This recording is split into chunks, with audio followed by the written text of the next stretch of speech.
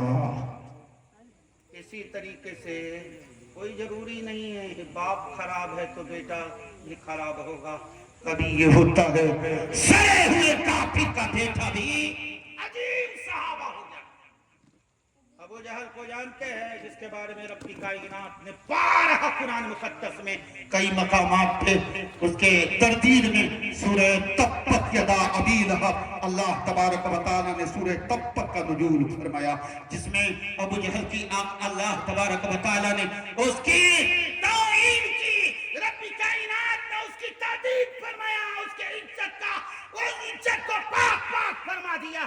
رب کی کائنات نے اللہ تبارک و تعالیٰ نے سورہ تبت کو نازل فرما کر، لیکن اتنے سڑے ہوئے ایک ابو جہل کا بیٹا بہت بڑے صحابی رسول ہو گئے، جنہیں حضرت اکرمہ صحابی رسول کہتے ہیں۔ وہ حضرت اکرمہ ہے جن کی اسلام کی خدمت دین اور نبی پاک سے بے انتہا محبت حضرت اکرمہ کو تھی۔ اور تاریخ اگر آپ پڑھیں گے تو آپ کو یہ پتہ چلے گا جو اسلام میں سب سے بڑے منافق تھے، یہ عبداللہ ابن ابی، یہ بہت بڑا منافق، لیکن اس کا بیٹا حضرت عبداللہ نام کر کے آقا علیہ الصلوۃ والتسلیم کے محب صحابی ہوئے ہیں، آقا کے محبت کرنے والے ہیں۔ میں اس کی طرف بھی نہیں جانا تو چونکہ تفصیل بہت زیادہ ہے۔ اب میں خلاصہ یہ بتا رہا ہوں کہ حضرت امام علی مقام کو جو مکے میں اس زمانے میں یزید کی طرف سے جو گورنر مدینہ تھے ولید، اس نے مجبور کیا ہے حسین یزید کی خلافت، یزید کی بیعت قبول کر لو۔ امام علی مقام نے سوچا کہ اگر میں ایک شرابی کے ہاتھ پہ ہاتھ دے دیتا ہوں تو لوگ کے درمیان یہ دستور بن جائے گا کہ جب نبی کے نواسے نے ایک شرابی کی شرابی کو دیکھتے ہوئے ان کی بیعت کی ہے، ان کے ہاتھ پہ ہاتھ دھا دیا ہے، ان کے ساتھ ہاتھ پہ ہاتھ رکھ دیا ہے، ان کے ہاتھ پہ ہاتھ رکھ کر کے بیعت کی ہے، تو ہم بھی شرابی کی بات مانیں گے۔ اس لیے امام حسین نے ان کی بیعت نہ کی، مجبور کیا گیا۔ تو امام علی مقام امام حسین نے مکہ کو کیوں چھوڑا؟ اسی لیے تو چھوڑا کہ مدینہ المنورہ میں رہیں گے تو آقا علیہ الصلوۃ والتسلیم کی حرم مقدس مدینہ المنورہ میں خون بہے گا، آپس میں مسلمان لڑ پڑیں گے، اور میرا آقا کی ایک حدیث سے میں ڈرتا ہوں۔ آقا نے فرمایا ایک ایسا انسان ایک میٹا ذبح کیا جائے گا جو مکے کی حرمت کو اور مدینے کی حرمت کو پامال کرے گا۔ حضرت امام حسین جان رہے تھے کہ کہیں میں وہ میٹا وہی تو نہ ہوں، اس لیے حضرت امام حسین مدینہ چھوڑ کر کے مکہ آ گئے۔ مکہ میں بھی جب سعید ابن زید تھے وہ مکہ کے گورنر، اس نے بھی مجبور کیا تو مکہ کو چھوڑ کر کے آپ چلے گئے اس کی طرف، کوفہ کی طرف چلے گئے۔ خلاصہ کلام جہاں جہاں آپ نے یہ دیکھا اسلام کو مٹانے والے میرے در پہ پڑے ہوئے ہیں، میرے پیچھے پڑے ہوئے ہیں، تو امام علی مقام نے سب کو چھوڑا اور اسلام کی تحفظ کے لیے اپنے وطن کو چھوڑ کر کے اور حرمین طیبین کو چھوڑ کر کے مکہ اور مدینہ کو چھوڑ کر کے ایک کربلا کی سرزمین عراق میں گئے اسلام کی تحفظ کے لیے۔ وہاں کے لوگوں نے بارہا سنے ہوں گے، بہت زیادہ بے شمار خط لکھا، اے حسین یہاں پہ آ جائیے، ہم یزید کی حکمرانی کو تسلیم نہیں کرتے ہیں، اس لیے اے حسین ہم آپ کو امام مانتے ہیں، ہم آپ کے باپ کے شیعہ ہیں۔ حضرت علی شیر خدا کی شان یہ ہے کہ جب حضرت علی شیر خدا جب مکہ المکرمہ میں آقا علیہ الصلوۃ مدینہ المنورہ میں آقا علیہ الصلوۃ والتسلیم کے چوتھے خلیفہ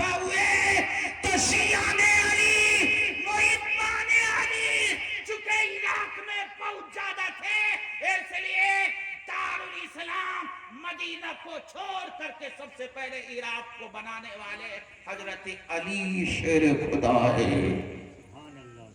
تو عراق کے لوگوں نے کہا کہ ہم لوگ شیعان علی ہیں، ہم آپ کے باپ کے ماننے والے ہیں، آپ کے بھائی سے محبت کرنے والے ہیں، ہم علی سے محبت کرنے والے ہیں، علی کے ہر بات کو ہم مانتے ہیں، اے حسین آ جائے۔ گئے، اس سے پہلے امام مسلم کو بھیجا، ان کے ساتھ چھوٹے چھوٹے بچے تھے۔ خلاصہ کلام یہ ہے کہ وہ دونوں کے دونوں شہید ہو گئے۔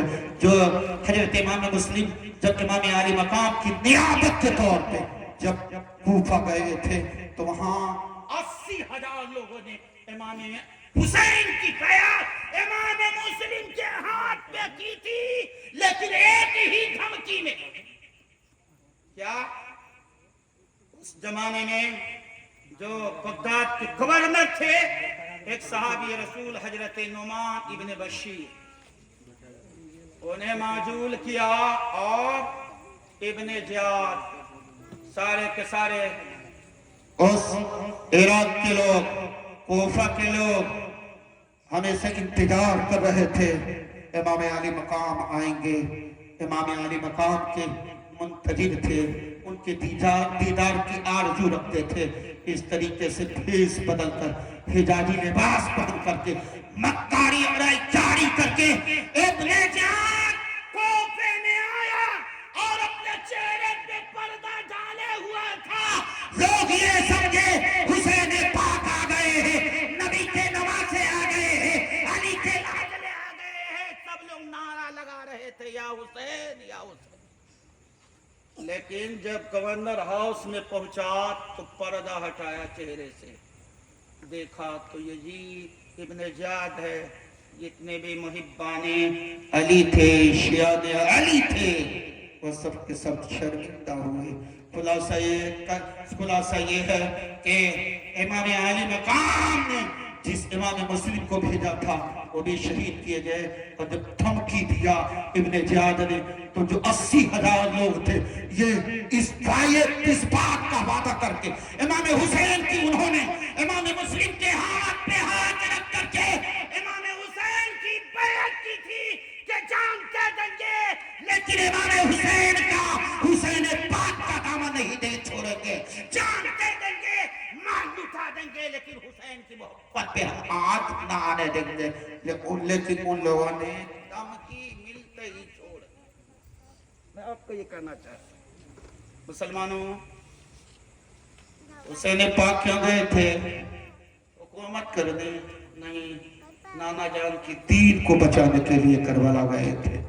میں آپ کو یہ کہتا ہوں ہم میں کا کوئی انسان بیمار ہو جاتا ہے, اسے خون چڑھانے کی نوبت آتی ہے, ڈاکٹر یہ کہتے ہیں کہ ان کے بدن میں خون نہیں ہے. ڈاکٹر پہلے چیک کرتا ہے, اب مریض کے خون کو ملاتا ہے, اور جس انسان کا سے خون لینا ہے, جس انسان کا خون مریض کے جسم میں وہ صحیح طریقے سے آئے, گروپ کو ملاتے ہیں.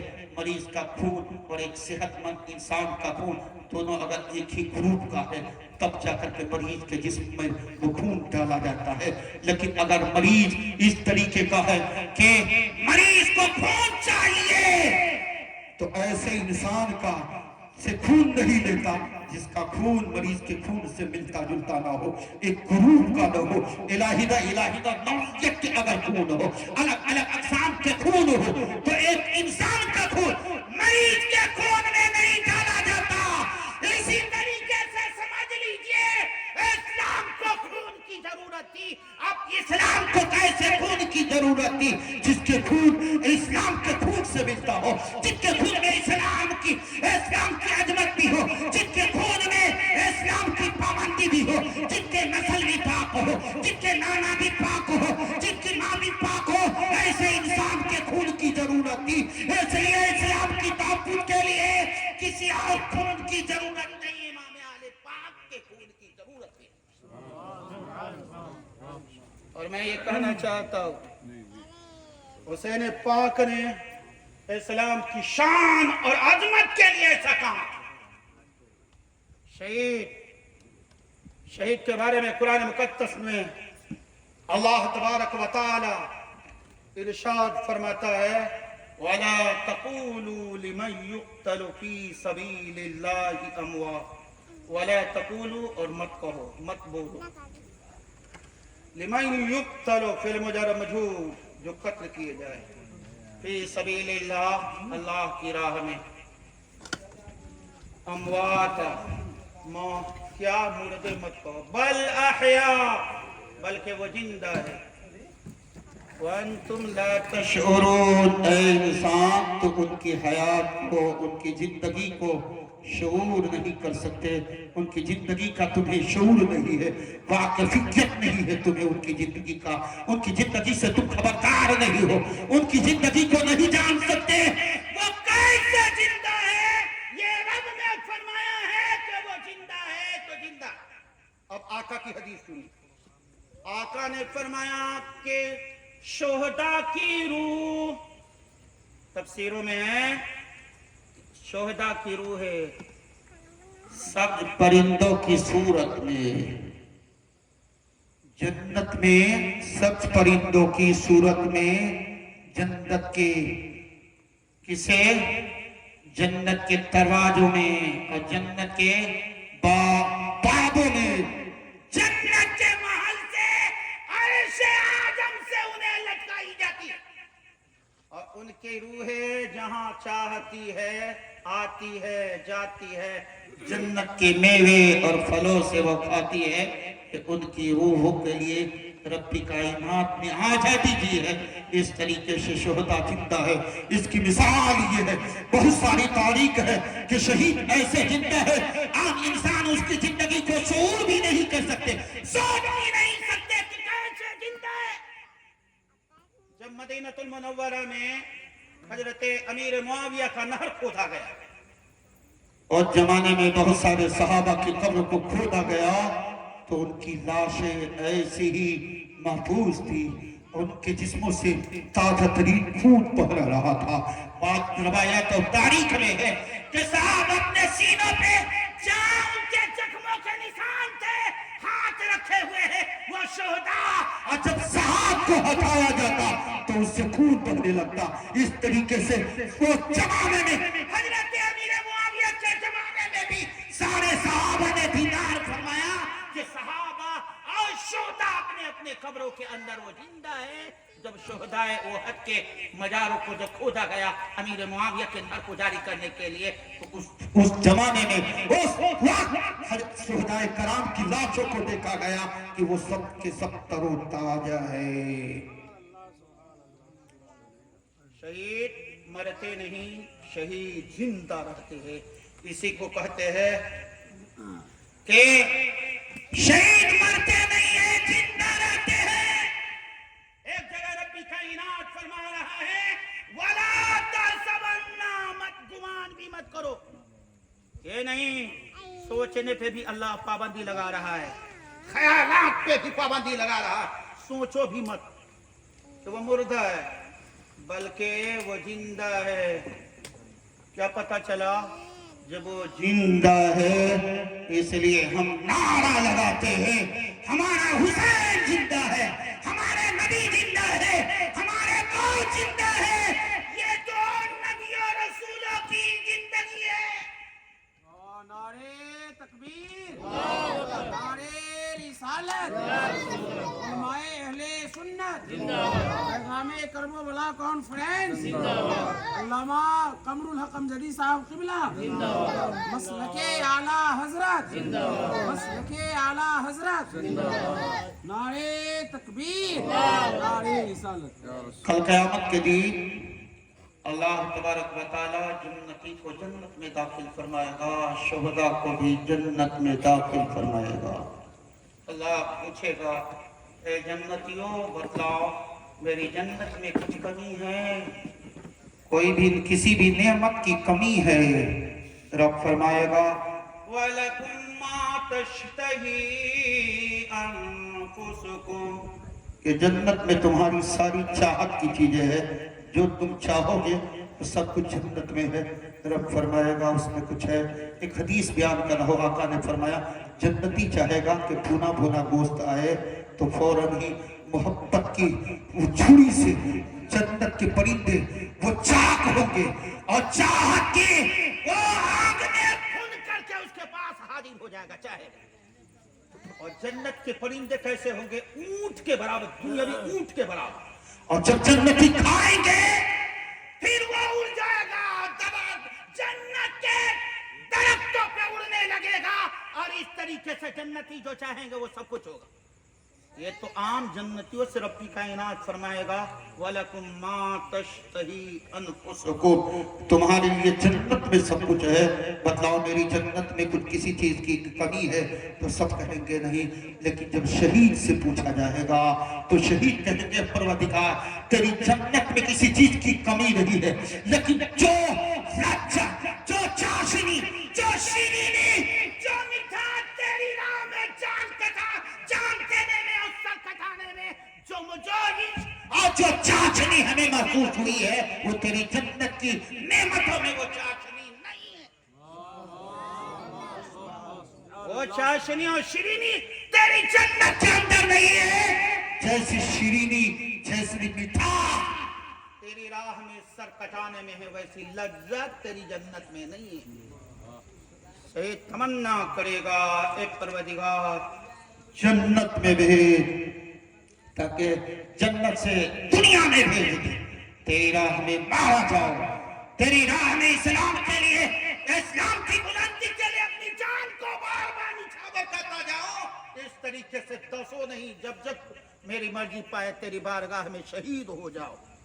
تو رب فرمائے گا اے شہید ہو، اس کے بعد دنیا میں صرف ایک مرتبہ جانا ہے، اب تو نے شہادت کے عظیم منزل کو پا لیا، عظیم مرتبے کو پا لیا، عظیم شان کو پا لیا، عظیم بالائی اور بلندی کو پا لیا، عظیم رتبے کو تو نے پا لیا۔ اب میری جنت میں جو داخل ہو گیا اب نکلے گا نہیں۔ اس لیے مسلمانوں ہم حسین سے محبت کرنے والے ہیں، حسین کی محبت کا دم بھرنے والے ہیں۔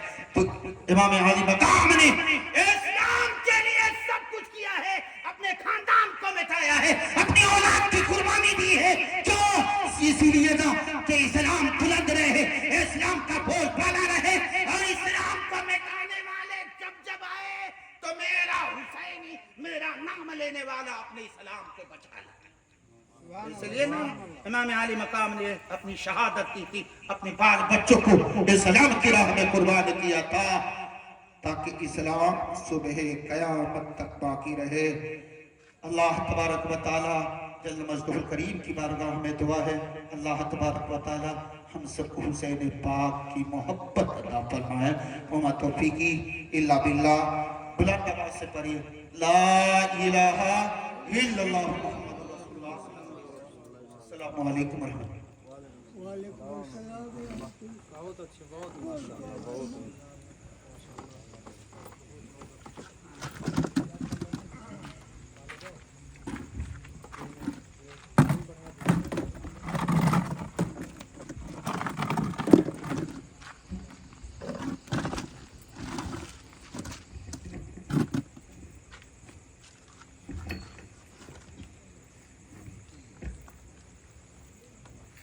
جیسا میرا شبیر ویسا کون کرے گا۔ بیداری لگیے، اپنے اندر بیداری لگیے۔ حضرت علامہ قمر الحکم جدی کی مدلل بیان آپ نے سماعت کیا ہے۔ قطع دیکھیں کہ جیسا میرا شبیر ویسا کون کرے گا، علی اصغر کو دے کے دین زندہ کون کرے گا۔ ارے جیسا میرا شبیر ویسا کون کرے گا، علی اصغر کو دے کے دین زندہ کون کرے گا۔ جھکا ہے سر تو میدان قیامت میں اٹھے گا، بتاؤ اتنا ایک لمبا سجدہ کون کرے گا۔ حضرت بڑی اچھی تقریر آپ نے سماعت کی۔ وقت رات کے 1:30 بج رہے ہیں اور ایسا احساس ہو رہا ہے کہ کچھ لوگوں کے چہرے پہ بھی 1:30 بج رہا ہے جی، اسی لیے بڑی تیزی کے ساتھ میں سفر کر رہا ہوں۔ اب تقریر کے بعد ایک بہترین نعت حبیب پاک صلی اللہ علیہ وسلم گنگنانے کے لیے ایک بہترین آوازوں کے مالک طوطی چمستان رضا حضرت مولانا احمد رضا ثقافی صاحب قبلہ جو نعت حبیب صلی اللہ تعالیٰ علیہ وسلم آپ کے روبرو گنگنائیں گے۔ آئیے ان کا استقبال کر لیتے ہیں۔ نعرے تکبیر، نعرے رسالت، پیغام کربلا کانفرنس، نعرے تکبیر، نعرے رسالت۔